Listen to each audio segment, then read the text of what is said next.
Okay. 1, 2, 3, 4, 5, 6. Q school. I don't know what that means. Would like to hear some Jimmy wisdom on nikasil bores. When to replate, crosshatch hone or not, ABC piston sizes. Huge fan here. Boy, that's a super open-ended question. And for the most part, Stock bores, right? well, for the most part, It's easy.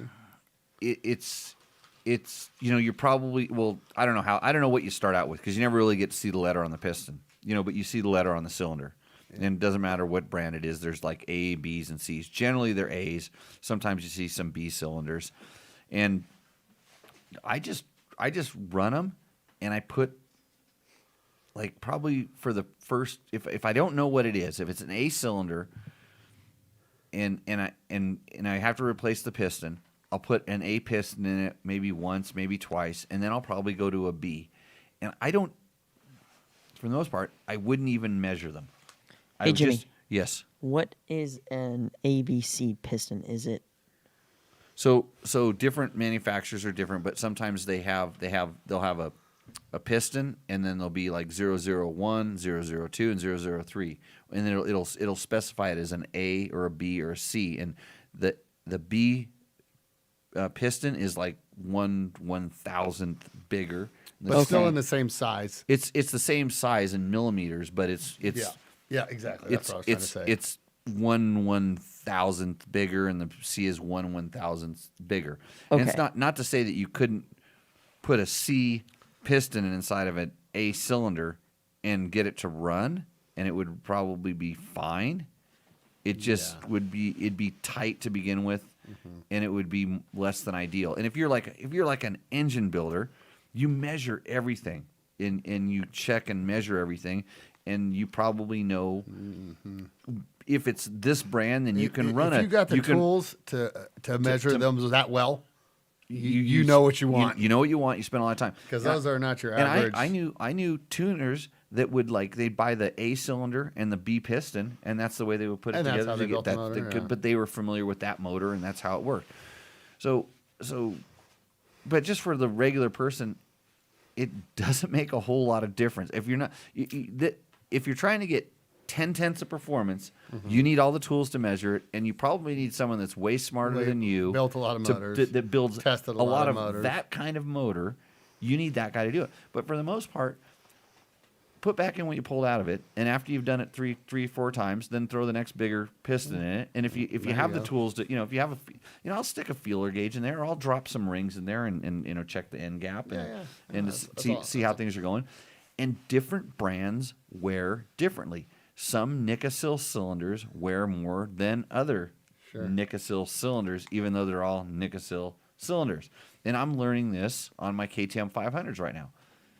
KTM 500s at about 400 to 500 hours in my world need a piston. And you can put cylinder work if everything's nothing's been bad. They need a piston. They just it's just at that point, 400 or 500 hours, maybe 300 if you're really hard on it, probably 700 if you're not that. But okay, so it needs a piston. When you put that new piston back in, and whether it's stock or it's a Vertex or it's a Wassner, and I've tried all the different ones now, and I measure them, and I put the right size piston in it.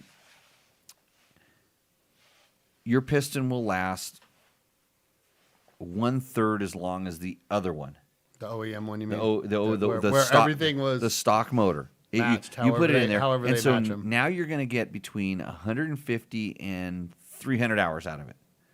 And I'm just being very rough on this. Is just me, KTM 500s, whatever. You're going to get X amount. Then you need to have the cylinder redone, because the cylinder is worn out, and it makes a certain ticking noise. I know all the ticking noises, but it is, if you're putting that kind of time on a motor, and you've got a lot of them and you're familiar with it, maybe it's thing, but it wouldn't hurt to if it looks scarred, or it looks if it looks like any damage at all, send it. If it looks like there's any damage on a nikasil cylinder, it needs to be replated, or you're going to lose a certain amount of performance. So here's a question. Athena's, say, and I think the other one, whatever the other guy is that, makes non-OEM cylinders, are about probably the same price as nikasiling. To buy an aftermarket, Like an Athena. Right. Yeah, it's stock size, not a big bore or nothing. Uh-huh. So which do you find the money better spent? Re-nikasiling No, versus not, an Athena. I've I don't know why I used, can't I've think used, of the other ones. there was Cylinder Works. Cylinder Works. That's Cylinder what I'm Works. trying to say. I've had really good luck with. I've had really good luck with Cylinder Works stuff where you just bought the whole kit, and it was a lot of. I used to love the 280 and the 260 kits that you just buy and just drop them on, and at the same time it was the same cost effectiveness.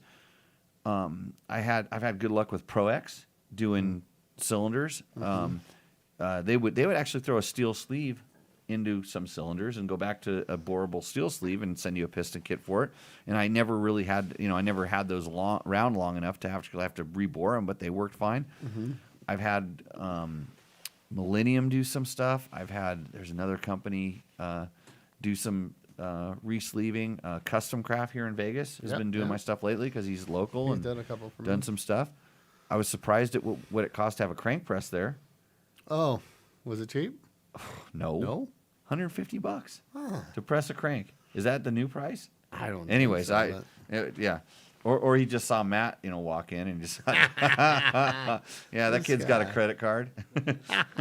So Yeah, I'll take the next one then. Anyhow, I know that. Me and that'll get along good. yeah, I thought I got along with him good too. But I'm sure, but he might. I had $150 to press crank. But anyways, back to the honing and all the other stuff. Yeah, cylinder and honing.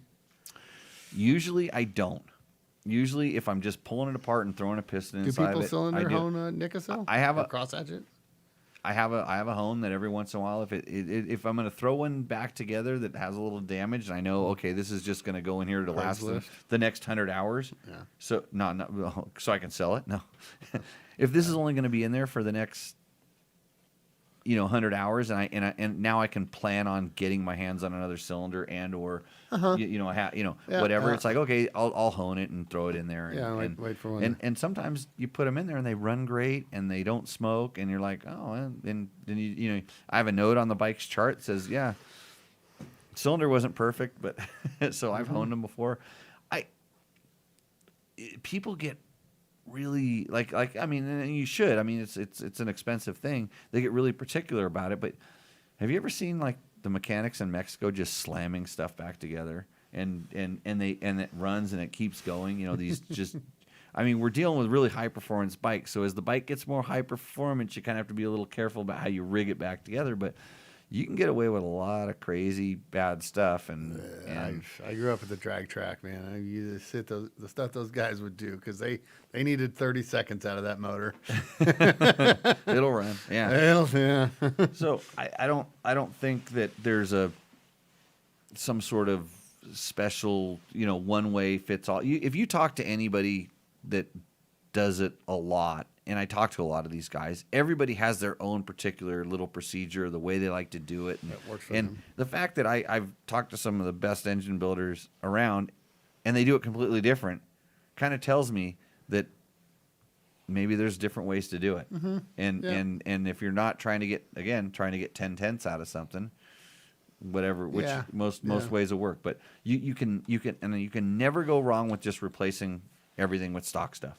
An OEM cylinder, an OEM piston. You can never go wrong with it. You're back to your 500 hours, right? Yeah. That's quite a long time. Let's face it. Yeah, you're back to that is a lot of back to riding. that. And then there's companies that do really good work, and for every 95 guys that have had really good work done, there's always one or two, the 96th and 97th guy, or whatever, it's 100, and there's number 99, 98 that had something go wrong, and whether it was by their doing or by the company's doing, you just never know. I got a weird thing that I've been seeing over the years that I think OEMs have worked kind of hard to become more competitive on their their parts like that to compete with some of the aftermarket guys.